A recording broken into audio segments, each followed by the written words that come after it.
Bem, pessoal, então vamos dar continuidade, né? Falando aí agora de funções exponenciais, logarítmicas e trigonométricas, que dá bastante medo aí no pessoal, mas a gente vai tentar sanar aqui, mas a gente vai falar estritamente de funções, tá bom, pessoal? Eu vou tentar fazer um outro vídeo falando de equações exponenciais, logarítmicas e trigonométricas, só para, em alguns casos a gente precisa fazer alguns cálculos, mas aqui a gente vai dar atenção maior para a função, tá bom? Então, começando aí falando de função exponencial, a gente tem que lembrar aí das propriedades de potência, que são as primordiais para tentar entender aí a função exponencial, tá bom? Então, aquelas propriedades básicas, né, a gente está pegando aqui A e B reais, Mn naturais, A diferente de zero, N diferente de zero, para valer as seguintes propriedades. Multiplicação de potência de mesma base, repete-se a base, soma-se os expoentes. Divisão de potência de mesma base, repete-se a base, subtrai-se os expoentes. Quando a gente tiver a base como sendo um produto, a gente pode distribuir aqui a potência, né? Esse expoente vai tanto para um quanto para outro. Então, fica A elevado a N vezes B elevado a N. Quando a base for uma divisão, também vai rolar aqui a propriedade distributiva. O expoente vai tanto para o numerador quanto para o denominador, né? E potência de potência, repete-se a base, multiplica seus expoentes. Então, a gente vai precisar dessas propriedades aqui e algumas outras propriedades adicionais. Todo número elevado a zero é igual a 1, sendo que esse A é diferente de zero, né? E a propriedade aqui da gente distribuir essa potência aqui, A elevado a N é A elevado a N menos 1 vezes A. Então, em alguns momentos, a gente vai precisar dessa recursividade aqui para resolver alguns problemas, tá? Desmembrar aqui a potência em outras duas para tentar solucionar o problema. E aqui também uma outra que ficou de fora dessas propriedades, que também é importante, é quando o expoente é negativo, certo? Quando o expoente é negativo, a gente inverte a base e continua o expoente aqui n. Aí usa a propriedade 4 para distribuir o expoente. Isso aqui 1 elevado a n é 1 e fica 1 sobre a elevado a n, certo? Então a gente vai precisar dessas propriedades aí fundamentais e também propriedade de radiciação. Então, se a gente levar em conta essa propriedade que transforma uma raiz numa potência, a gente tem todas as propriedades anteriores válidas. E a gente tem essas outras propriedades aqui. Mas aí, olha só, raiz q-ésima de A elevado a P, né? Aqui o P é o expoente, né, do A, e o Q aqui é o índice da raiz. Então, a gente pode escrever isso aqui como potência sendo A elevado a P sobre Q, expoente sobre o índice, ok? E a gente vale aquelas propriedades aí que a gente já tinha visto anteriormente. Mas, só para refrescar aqui a memória, se a gente tiver uma raiz enésima de A elevado a M, e eu quero transformar aqui para uma outra raiz, então eu posso estar multiplicando esse número P aqui, tanto no expoente como no índice da raiz, a gente vai conseguir então transformar essa raiz para um outro número, tá? Dessa forma. Propriedade distributiva, raiz enésima de A vezes B, a gente pode desmembrar aqui, raiz enésima de A vezes raiz enésima de B. A mesma coisa também vale para quando dentro da raiz você tiver um quociente, né? Então vai ficar raiz enésima de A sobre raiz enésima de B, lembrando que aqui tem a consequência de B estar no denominador, então a gente sempre vai restringir aqui B diferente de zero. Primeiro mandamento do cálculo, não dividirás por zero. Aqui, quando você tiver uma raiz elevada a uma potência, esse expoente aqui de fora ele pode entrar, né? Raiz enésima de A elevado a M. E raiz de raiz pésima de raiz enésima de A, você pode transformar isso aqui por uma única raiz, fazendo o produto dos índices aqui. Então, raiz de P vezes N de A, certo? Então, com isso, a gente vai poder aqui tratar da função exponencial, que é uma função real, que vai tomar um elemento aqui em R, né, o x, e vai levar para A elevado a x, certo? E aqui nós temos algumas restrições, a gente vai tomar aqui o A maior do que zero, tá? Positivo, e diferente de 1, ok? Para configurar, então, a função. Então, aqui nós temos exemplos de funções aqui, ó, f de x igual a 2 elevado a x, né? G de x igual a meio elevado a x, h de x igual a 3 elevado a x, P de x igual a 10 elevado a x e R de x igual a raiz de 2 elevado a x. Então, Aqui a nossa restrição aqui seria trabalhar com essa base maior do que zero, diferente de 1, para não ter problema e se transformar numa função exponencial mesmo, tá? A gente poderia dar até um timezinho aqui e falar do GeoGebra novamente. Como que eu vou plotar esse tipo de função no GeoGebra? Então é bem simples, pessoal. Ou você dá o nome aqui para a função, ou o próprio programa te dá também o nome para a função. Então se você fizer aqui 2, o elevado aqui no teclado do computador é o acento circunflexo, tá? 2 elevado a x, ó. Então, aqui, naturalmente, ele já te dá um nome para a função f de x igual a 2 elevado a x. E já plotou aqui o gráfico dessa função. O comportamento é esse, certo? E assim para qualquer um. Se for ln de... Ah, não. Aqui nesse caso, f de... Não, depois a gente fala do logaritmo. Então, voltando aqui...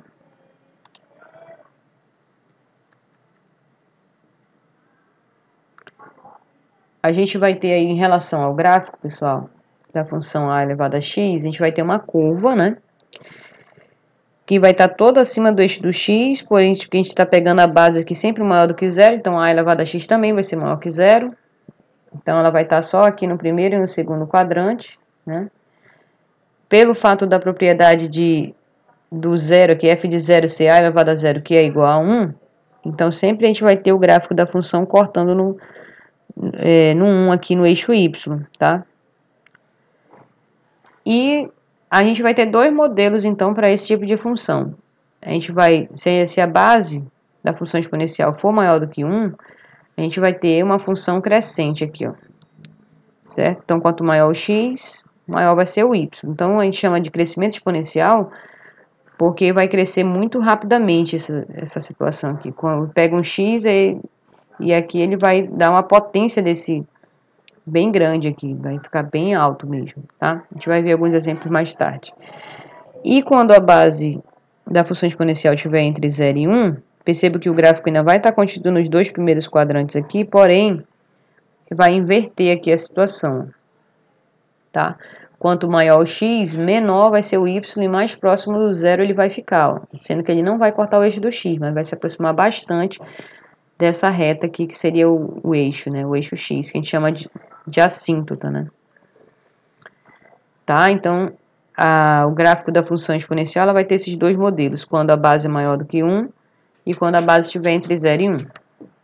A gente vai construir aqui alguns exemplos, só para ficar mais simples, a gente vai pegar aqui f de x igual a 2 elevado a x. Lembrando que aqui, nesse caso, o domínio da função ela não vai ter restrição, a gente pode pegar amostras aí negativas, positivas e o próprio zero aqui, só para a gente tentar encontrar o comportamento dessa função.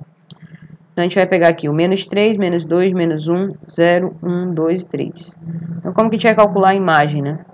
Então, aqui, por exemplo, se o x for menos 3, o y vai ser 2 elevado a menos 3. Então, lembrem que a potência com expoente negativo inverte a base. Então, vai ficar meio elevado à terceira, que dá 1/8, certo? E assim sucessivamente. Lembrando aqui, ó, propriedade de potência. Quando x for 0, o expoente é 0, 2 elevado a 0 igual a 1, tá? E assim a gente vai calcular todas essas potências aqui do 2, né? 2 elevado a 1 é 2, 2 ao quadrado 4, 2 ao cubo 8. E vai plotar esses pontos todos aqui no gráfico, né? Resultando nessa curva aqui, passando pelo ponto 1 aqui, cortando o eixo y no 1, né? E crescendo bem rapidamente. Percebe que quando aqui, ó, o x é 1, o y já vai ser 2. Quando o x é 2, já vai lá para 4, ó. Então teve um crescimento bem grande aqui, ó. Já no caso, quando a base da função exponencial está entre 0 e 1, a gente vai pegar aqui o x igual, a base sendo meio, f de x igual a meio elevado a x, a gente pode pegar aqui as mesmas amostras, né? Menos 3, menos 2, menos 1, 0, 1, 2, 3, sendo que agora, pelo fato da base já ser meio, então quando o expoente for negativo, vai inverter e vai ficar 2, né? Então 2 ao cubo 8 aqui nesse caso. Então aqui a gente vai ter uma mudança. Aqui as potências de meio, meio, 1/4, 1/8. Então, o gráfico vai ter essa mudança aqui, cortando novamente o eixo y no ponto 1, Porém, quanto maior é o valor de x, mais próximo de zero ele vai ficando, porque vai meio, um quarto, um oitavo, então é 0,5, 0,25, 0, então cada vez mais próximo do zero, tá? A gente chama aqui então função exponencial decrescente.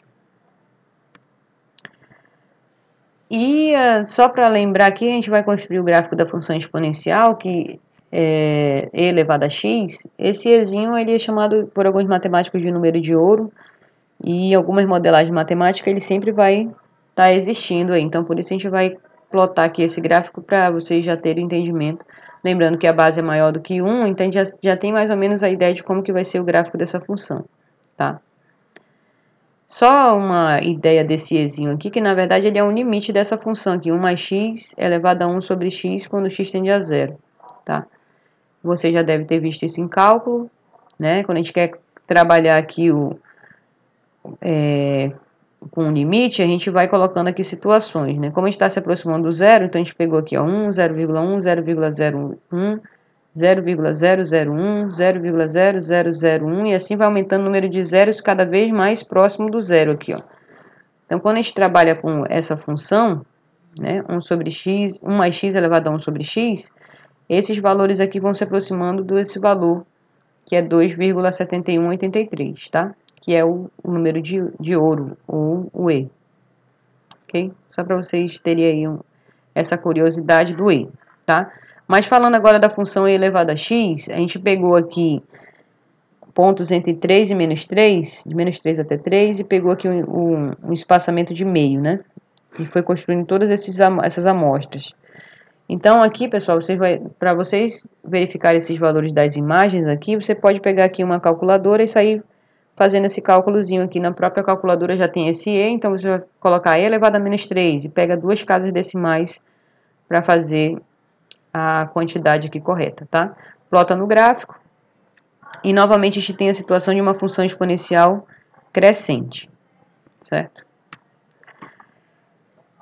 Então, só recapitulando, a função exponencial ela vai ter esses dois comportamentos aí, como a gente viu nos exemplos, tá? Quando a base for maior do que 1, tem uma função exponencial crescente, e quando a base está entre 0 e 1, uma função exponencial decrescente. Agora vamos falar aí de função logarítmica. Para isso a gente vai só recapitular o que são os logaritmos, né? A gente tem aqui A e B real, e a gente vai colocar essa restrição aqui para o A sendo maior do que 0, tá bom? E A diferente de 1 para a gente não ter uma função constante igual a 1. Naturalmente, quando a gente impõe essa condição aqui para o logaritmo, a gente vai ter uma condição para o B pela própria definição. Então aqui, ó, log de B na base A. Lembrando, B logaritmando, o A é a base do logaritmo. Então, se eu estou dizendo que esse logaritmo vale x, que é o logaritmo, né? O logaritmo é o próprio resultado aqui, o x é o logaritmo. Então, log de B na base A é igual a x. Se somente se a base elevado ao logaritmo dá o logaritmando. Então, vai ficar essa correntezinha aqui, esse ciclo, né? E vai transformar isso aqui numa equação exponencial. Então, por isso a importância das propriedades de potência, tá? Você só vai conseguir resolver um logaritmo se souber as propriedades de potência, ok? Então, quando a gente impõe essa propriedade aqui do A ser maior que zero, naturalmente o B também vai ter que ser positivo, né? Maior do que zero. Essa é a restrição do logaritmo. A e B positivos e a base diferente de 1, tá? As consequências da definição é, por exemplo, log de 1 na base A igual a x. Então, eu sei quanto é que é esse x. A elevado a x igual a 1. Então, o x só pode ser 0, né? Pela propriedade de potência. A elevado a 0 igual a 1, tá? Então, aqui o log de 1 na base A é 0. Log de A na base A. Faz novamente aquela situaçãozinha lá da equação. Log de A na base A igual a x. Não sei quem é esse valor. Então, A elevado a x igual a. Então, esse x só pode ser 1, então log de A na base A é 1. Essa propriedade aqui de potência, né? Onde o expoente é um logaritmo na mesma base, né? Aqui a base da potência é A e a base do logaritmo é A. Então, a gente pode simplificar aqui e vai dar só o B. E as equações logarítmicas também vão estar envolvendo esse tipo de igualdade. Log de B na base A igual a log de C na base A. Então, simplifica aqui log de A com log de A, então aqui vai dar B igual a C. A gente vai precisar muito dessa propriedade também. E além dessas, a gente tem logaritmo do produto, né? Log de B vezes C na base A, esse produto aqui vai se transformar numa soma de logaritmos. Log de B na base A mais log de C na base A. Quociente. Log de B sobre C na base A vai ficar log de B menos log de C, tudo na base A, tá? E essa outra propriedade aqui que é bem interessante é quando eu tenho um logaritmando uma potência. Então, esse expoente dessa potência aqui vem para frente do logaritmo e fica log de B na base A. A gente vai utilizar bastante isso daqui, facilita muito os nossos cálculos, né, na função logarítmica. A gente vai utilizar bastante essa propriedade, tá? E mudança de base, caso você precise, né, a gente tem aqui log de B na base A, quero mudar de repente para uma base C.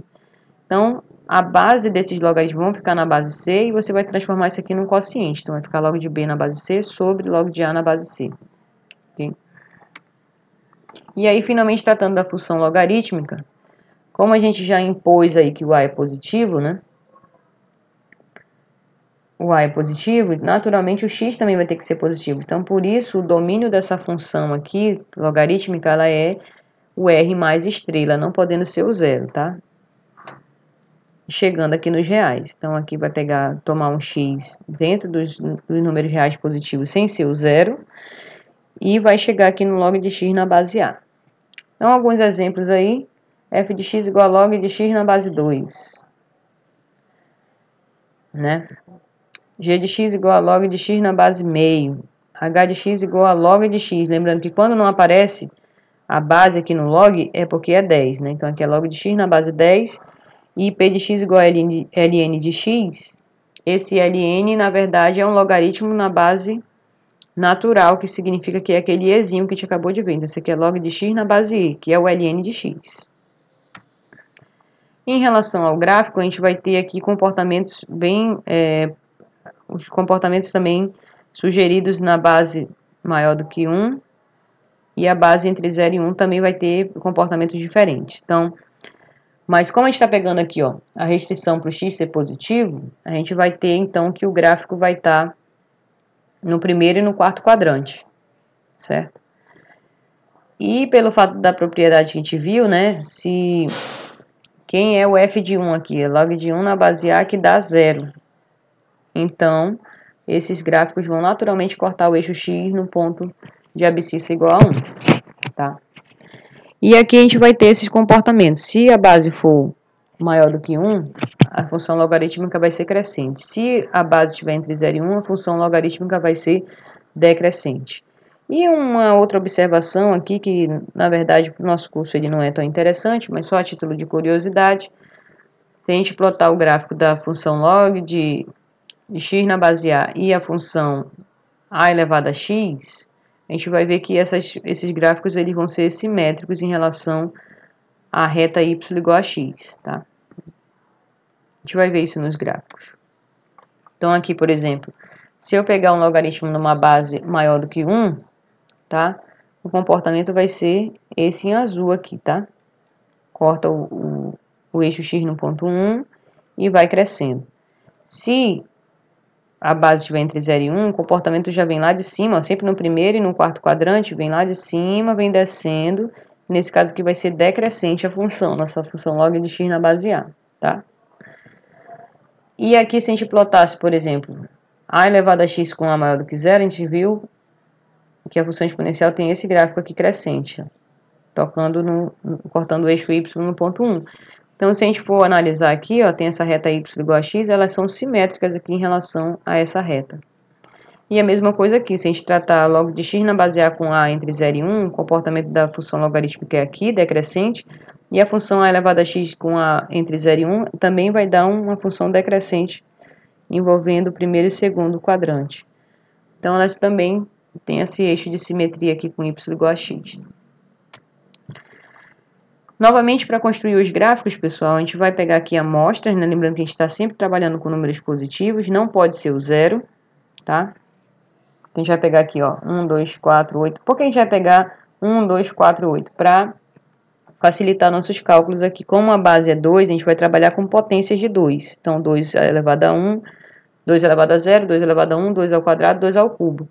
E aqui os expoentes negativos, 2 a menos 1, 2 a menos 2, 2 a menos 3, tá? Para ficar mais fácil, a gente utilizar aquela propriedade da potência aqui, né? Então, aqui, por exemplo, 1/8 é 2 a menos 3. Log de 2 a menos 3 na base 2. O menos 3 vem para frente, log de 2 na base 2 é 1, então ficou menos 3. Então, fica muito mais simples a gente trabalhar com potências de 2, tá? Isso aqui já é uma dica para vocês construírem o gráfico das funções logarítmicas. Dependendo da base, você vai tomar aqui as potências dessa base, tá? Tanto com números positivos como números negativos. E aí, quando a gente constrói o gráfico, ó, vai dar essa função aqui, crescente, né? Ela cresce, mas não cresce tanto quanto a função exponencial. Beleza, pessoal? E aqui, olha, pegando uma base entre 0 e 1, né? Novamente, aqui a base é meio, né? Que é 2 a menos 1. Então, a gente vai pegar a potência aqui de meio também, tá? Então, meio, 1/4, 1/8, meio elevado a 0, que é 1, meio elevado a menos 1, que é 2, meio elevado a menos 2, que é 4, meio elevado a menos 3, que é 8, certo? E utiliza novamente a propriedade, tá? De potência. Ou mesmo você pode utilizar uma outra propriedade, que é quando a potência está na base, esse expoente ele vem para frente, só que ele vem o inverso, tá? 1 sobre o expoente que está aqui em cima. Então, construindo aqui o gráfico, olha só, quando esse gráfico vai se aproximando de 0, né? Esses valores vão aumentando, tá? Então, quando é meio, dá 1, meio dá 1, 1/4 dá 2, então ele vai aumentando aqui a imagem, né? E quando ele vai aumentando, ele vai ficando para o lado negativo. Então, tá aqui o gráfico da função logarítmica, meio de x na base meio, tá? Aqui alguns exercícios só tratando aqui do domínio da função, porque a função logarítmica ela tem aqui essas restrições. Tanto o logaritmando quanto a base tem que ser positivas, e a gente não pode ter a base igual a 1. Então, a gente tem que restringir aqui, ó. Então, aqui nesse caso, o logaritmando maior do que 0, então vai ficar 2x ao quadrado menos 5x mais 2 maior do que 0, e x mais 1 maior do que 0, e esse x mais 1 diferente de 1, certo? Então, a gente vai trabalhar aqui com essas inequações, que a gente já viu na parte de inequações, né? A gente viu aqui, tem que plotar o gráfico, achar as raízes, nesse caso dá uma parábola com cavidade voltada para cima, e a gente quer só o sinal positivo, então aqui, ó, para a esquerda do meio e para a direita do 2, não incluindo esses extremos aqui, porque a desigualdade aqui não pede igual a 0, tá?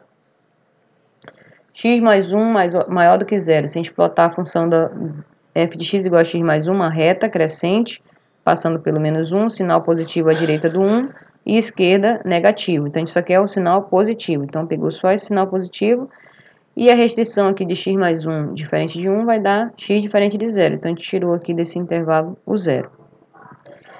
E agora, para ter o domínio da função completa, a gente vai fazer a interseção dessas duas restrições, tá? Interseção é aquilo que está num e no outro ao mesmo tempo. Então, aqui entre 0 e 1, né? Entre menos 1 e 0, entre 0 e meio, né? Está na interseção. E à direita do 2, a gente só escreve aqui o domínio da função. Beleza? Agora, tratando das funções trigonométricas ou funções circulares, né? Essas funções, elas são ditas periódicas.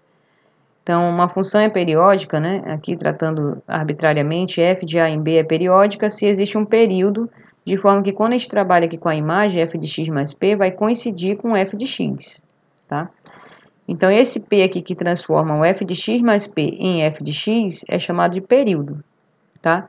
Então, a gente percebe aqui uma regularidade, vamos dizer assim, uma aparição mais vezes do mesmo gráfico nesse período. Então, aqui, ó, esse gráfico aqui ele vai se repetir para cá, vai se repetir para cá, certo? E para tratar aí das funções trigonométricas, a gente vai precisar do ciclo trigonométrico, né? A gente vai pegar uma circunferência de raio 1, centrada na origem, né? Os eixos aqui coordenados já vão cortar essa circunferência em 4 partes. E a gente sempre orienta ela no sentido anti-horário. Então, aqui, primeiro quadrante, segundo quadrante, terceiro quadrante, quarto quadrante. Em cada quadrante, a gente vai pegar 3 pontinhos alinhados, tá? Então, pega aqui no primeiro quadrante 3 pontos, alinha eles com o segundo quadrante, vai dar mais 3 pontinhos aqui, alinha com o terceiro quadrante mais 3 pontos, alinha com o quarto quadrante mais 3 pontos. Então, tá tudo interligado aqui, certo? Além desses 12 pontos que a gente marcou, a gente vai pegar os pontos que estão sobre o eixo e vão dar, então, aí o total de 16 pontos. Cada ponto desse vai simbolizar um ângulo. E você vai começar em 0 graus e dar uma volta completa que vai dar, então, 360 graus, certo? E aqui a gente vai utilizar uma legenda que é assim, ó, esses pontos que estão sobre o eixo para um ponto que foi primeiramente marcado, aqueles 3, né? A gente vai somar 30 graus. E se esses pontos já forem esses que a gente marcou nos quadrantes, só vai somar 15 graus. Então, aqui, ó, esse ponto, a gente começa no 0 graus. Então, foi para um ponto que estava no primeiro quadrante. Então, soma-se 30 graus. Então, aqui, esse cara aqui é 30 graus. Desse ponto para esse ponto que já estava no primeiro quadrante. Então, soma-se 15. 30 mais 15, 45. E assim você vai transformando aqui até completar em 360 graus, tá? Depois disso, você vai transformar para pi radianos. Lembrando que 180 graus é pi radianos, tá? E você vai fazendo uma regrinha de 3 para transformar todos esses carinhas aqui em pi radianos, tá? As projeções aqui, pessoal, a gente vai, como são 3 pontinhos, né, que a gente colocou em cada quadrante, a gente vai sempre orientar da seguinte forma. 1, 2, 3, tira a raiz, divide por 2, tá? Todos eles a mesma história, sendo que daqui, ó, nesse eixo negativo do x, a gente só vai acrescentar depois no final o sinal de negativo. E no eixo y negativo também, tá? Os pontos marcantes aqui são 0, π sobre 2, que é 90 graus, π, 3π sobre 2, que é 270, e 2π, que é 360. Então, a gente sempre completa um ciclo para a gente verificar o gráfico dessas funções cíclicas. A função seno, pessoal, é uma função real, que vai pegar um x aqui real e vai retornar o seno de x. Lembrando, esse seno de x é o mesmo que vocês viram na trigonometria. A gente precisa de um triângulo retângulo para simbolizar esse seno aqui. Então, pegando um ponto aqui, por exemplo, nesse primeiro quadrante, a gente vai rebater aqui a projeção no eixo y, tá?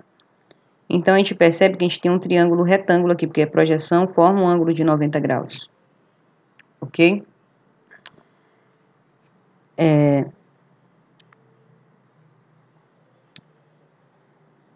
Então, se a gente pegar, a gente verificar aqui, a hipotenusa desse triângulo vai ser igual a 1, ó, tá vendo? Certo? E se a gente simbolizar esse ângulo aqui, ó, a gente vai verificar o quê? Lembrando que seria esse ângulo aqui, que rebate para esse que é o mesmo aqui, né? Propriedade lá de ângulos. Então, esse ângulo daqui é o mesmo daqui. Então, se eu quisesse calcular aqui o seno desse ângulo aqui, seria cateto oposto sobre a hipotenusa. Como a hipotenusa é 1, então eu tenho o seno relacionado com esse tamanho, essa projeção aqui, que eu chamei de P1, tá? Então, é assim que a gente vai simbolizar aqui o seno. Na verdade, o seno seria o eixo Y aqui naquela circunferência lá no ciclo trigonométrico, ok?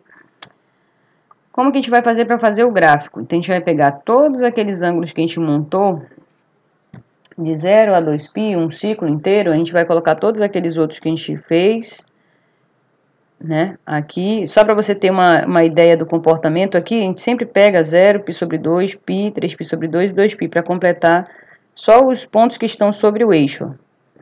Mas como a gente não, pela primeira vez, a gente não sabe, então a gente pega só esses 3 pontinhos aqui que estão no primeiro quadrante e coloca aqui para saber como é que está o comportamento do gráfico. E aí você vai calculando. Quem é seno de 0? Pegou o 0, rebateu no eixo y, projeção é 0. Π sobre 6, quem é a projeção? Rebate aqui, ó, deu meio. π sobre 4, seno de π sobre 4, rebate esse ponto no eixo y e calcula esse comprimento que deu raiz de 2 sobre 2. E assim você vai montando, então, o gráfico dessa função, tá? Que dá essa função chamada de senoide. Lembrando que você poderia também continuar aqui para a parte negativa, tá? O cosseno, pessoal, pegando novamente aquele triângulo, né, rebatendo aqui no eixo x, a gente vai pegar esse ângulo aqui novamente, né? Nesse caso, a gente não precisa rebater para nenhum canto, fazer aquela propriedade de ângulos, porque o triângulo já está formado aqui. Lembrando que a hipotenusa coincide com o raio novamente, que é igual a 1.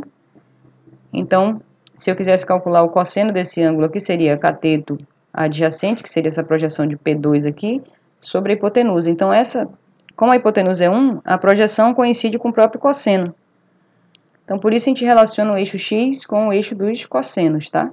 Então, dessa forma, a gente vai construir o gráfico dessas funções. Então, novamente, pegando aí os pontos que estão sobre o eixo, 0, π sobre 2, π, 3π sobre 2, 2π.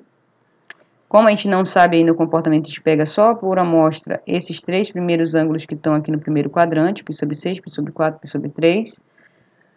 E vai calculando aqui o cosseno, né? Ó, quem é o cosseno de 0? Como esse cara já está no eixo x, né, seria esse tamanho aqui, que é o raio da circunferência, que dá 1. Cosseno de π sobre 6, rebate e calcula esse tamanho aqui, que dá raiz de 3 sobre 2. π sobre 4, rebate e calcula esse tamanho, que é raiz de 2 sobre 2. E assim você vai montando, então, todos os valores aqui do cosseno relativo a esses ângulos aqui, tá? Plota no gráfico e vai dar essa curva novamente, né? Que vai se repetindo por período. E por último, a gente vai falar aqui da função tangente. A função tangente é seno sobre cosseno. Então, como é um quociente, a gente tem que lembrar que não pode dividir por zero. Então, onde o cosseno se anula, a gente vai restringir. Então, onde que o cosseno se anula? No π sobre 2, no 3π sobre 2, no 5π sobre 2, ou seja, π sobre 2 mais kπ. Cada vez que eu somo π radianos aqui, ele vai ficar oscilando nesses dois pontos, que é onde o cosseno se anula. Então, por isso a gente tem que restringir essa função, tá? Se a gente traçasse aqui um ponto P aqui, simbolizando um ângulo na circunferência, a gente traçaria essa reta, tá? E a gente pegaria essa reta aqui tangenciando a circunferência. Então, esse segmento aqui de A até T é o que a gente chama de tangente, tá? Algebricamente seria a medida desse segmento aqui de A para T. E aí, fazendo todo aquele ciclo trigonométrico, né, lembrando que, por exemplo, no π sobre 2 aqui não existiria, né? Porque não vai estar definida a função.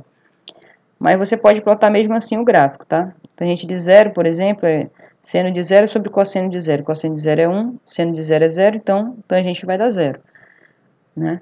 E assim você vai construindo. π sobre 6, π sobre 4, π sobre 3. E aí, quando vai se aproximando do π sobre 2, ele não existe. Mas a gente chama isso aqui de assíntota.